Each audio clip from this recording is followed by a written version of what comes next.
大家好，我喺金鐘站巴士站，大家睇到咁大個2號嘅巴士站喺度，再睇下佢擺放喺度嘅宣傳牌，宣傳去銅鑼灣嘅路線，係冇2號路線。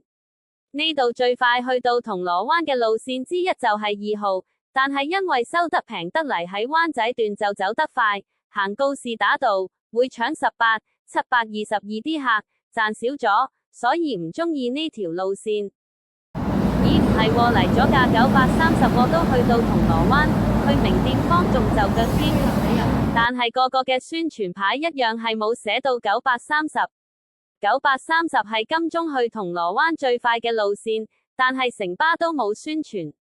流水線10號都冇份。宣傳牌除咗頻密 5B 同23之外，就宣傳貴駕駛中心主幹線11號同25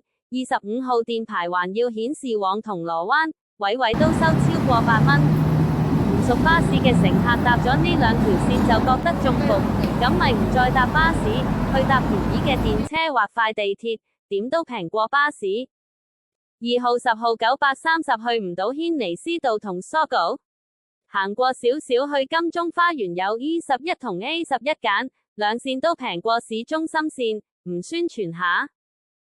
從呢一個宣傳牌我哋可以見到城巴近期係幾咁中意啲昂貴嘅路線，用盡所有方法叫啲乘客上貴車。